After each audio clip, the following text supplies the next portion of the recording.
Hi everyone, it's Sue and welcome to my craft room today.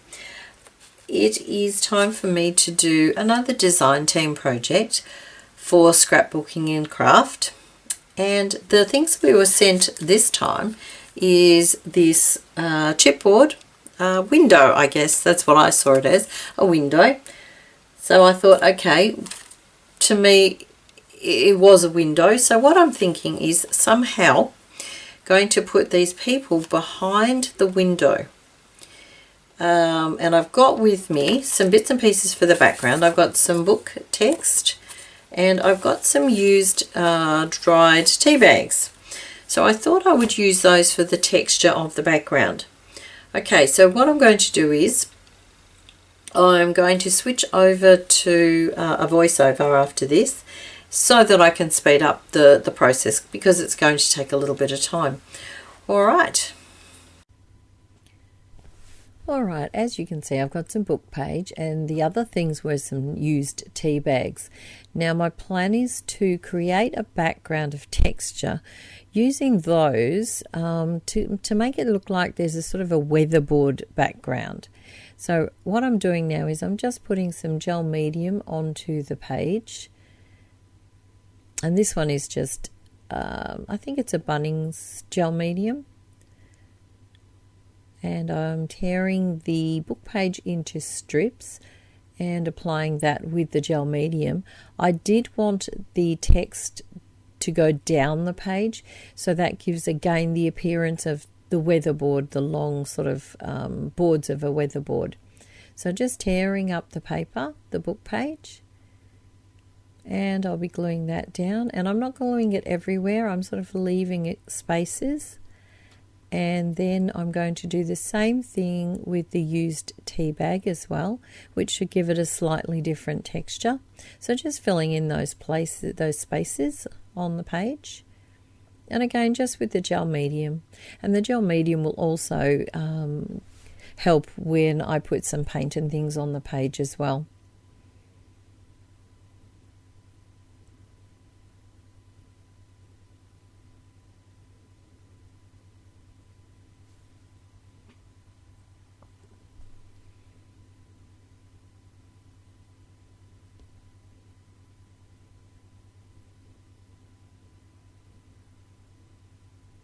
So I hope everybody is doing really well at the moment, and you're getting lots of craft time in. Okay, now you can see I've skipped ahead so that I've actually finished that now. And I'm grabbing some Kaiser craft colour paint, and this is Mocha. And what I'm going to do is I'm going to use the brayer to roll on the paint so that that would be my base layer. And at first I thought I had too much paint there, but I do actually need to add some more a bit later as well. So just rolling it about a bit. Now I was hoping that by rolling it on I'd be able to pick up the sort of the lines down the page, and it does work to a degree. It's not as good as I was hoping, but I'm still pretty pleased with it when it's finished. It did take quite a lot of rolling though to get it into sort of some of those, I guess, lower areas on the page between the paper and the book page. Oh, sorry, the tea bag. Now I'm just adding some Dina Wakley Sedona. So this is my second layer of paint.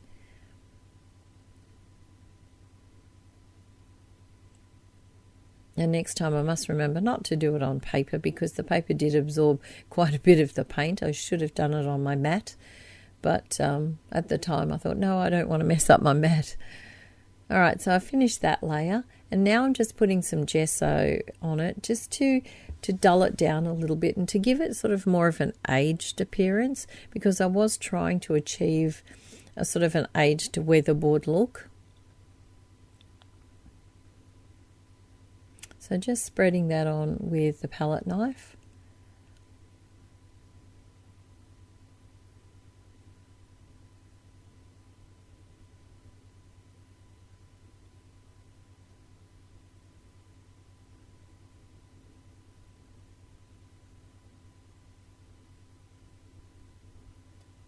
And of course I was drying between each layer too, otherwise I would have got more of a smeared sort of a look. Now what I'm doing now is I wanted to still give more of a lined appearance, so I've got the walnut stain distress ink and I've folded that piece of paper, and I'm going to use the edge of that paper to sort of give a line appearance. So I'm just rubbing on the distress ink, and you can see it's given a line. So again, adding to that weatherboard sort of look to it. So I did continue that across the page.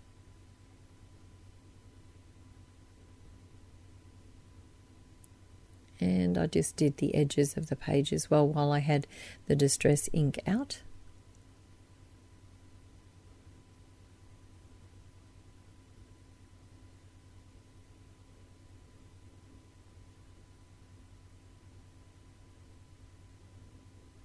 And again, I had to let it dry between the layers. Now my next step was to paint the little chipboard window, which came from Scrapbooking and if you haven't checked out the website yet, please do so. There are so many chipboard pieces. There's stencils, which one of which I used last time. There are napkins as well. There's also words as well that you can use, so lots and lots of things.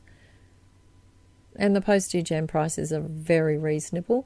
If you are overseas, contact Melinda, send her a message. I'm sure you can via her website, and just ask about the postage, because quite often you have to, when you're putting things on in a website store, you do have to add a postage amount, which isn't always the amount that it would cost to send anyway, but you do have to have an amount. So contact Melinda and see what she can do for you.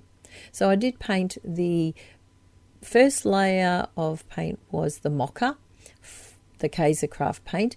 Then I did a layer of Sedona. Then I decided it was a little bit too bright, since I was sort of going for a more of an aged look. I then did a layer of the white gesso. And now what I'm doing is I'm sort of darkening the edges of the windows with the distress ink. So just rubbing it sort of on the edges of it. Again, just to give it more of an aged appearance. Okay, so while that's finished now I'm just having a look at the positioning of the people behind the window.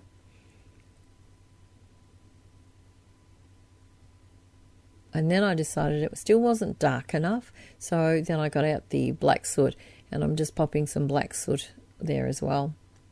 Now it's time to glue the people behind the window, so I'm just using my Helmars glue for that.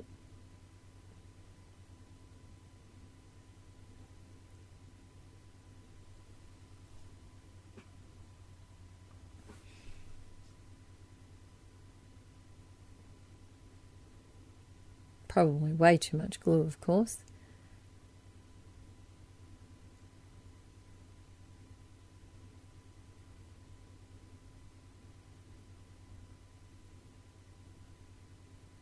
Okay, so once I've positioned them, I did let it dry for a little while. Then I did cut the extra bits of the people off, and I did keep their legs. I don't know why. I did think maybe I'll be able to use them somewhere, somehow, in some quirky page. So then once that was all trimmed, I decided it really needed a backing, because otherwise it looked like they were on the outside of the house and not in a window. So I grabbed some patterned paper, so some floral paper. I'm not sure where this came from, but it's to me it was sort of that appearance of a wallpaper. So I guess that's what I was going for. Now I'm just trimming off the excess.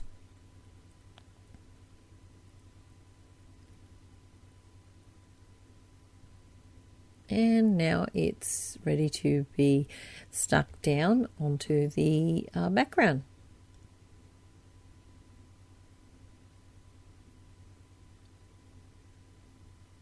And I did glue it there with the Helmars again.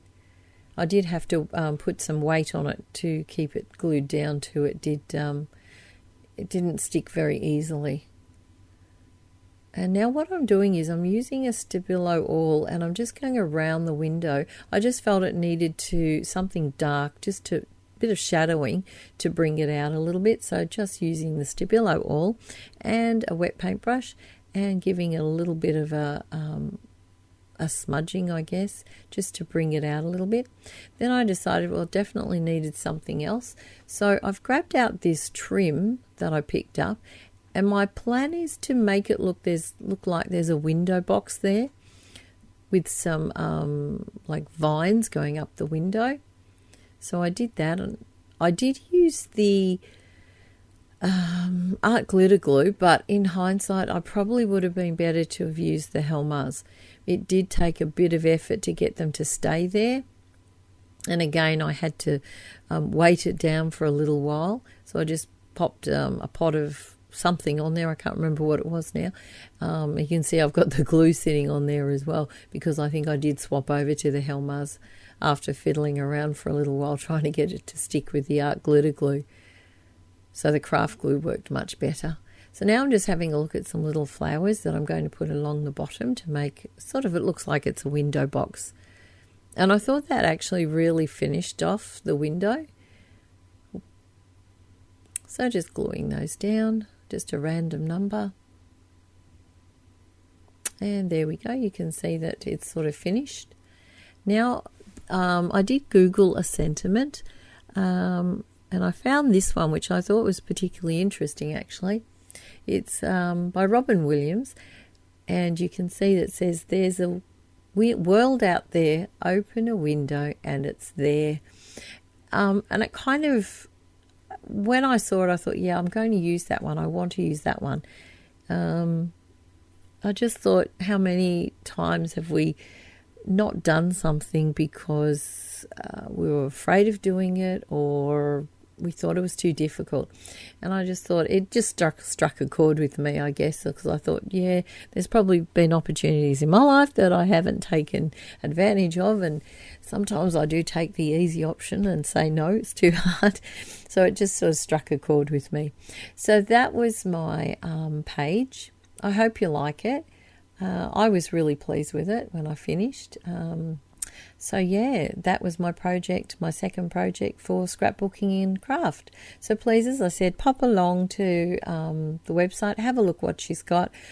Also check out the other YouTube videos as well for the other ladies, which I'll put links below as I get them. So that's about it. Thank you very much for watching, and I'll see you again soon. Bye for now.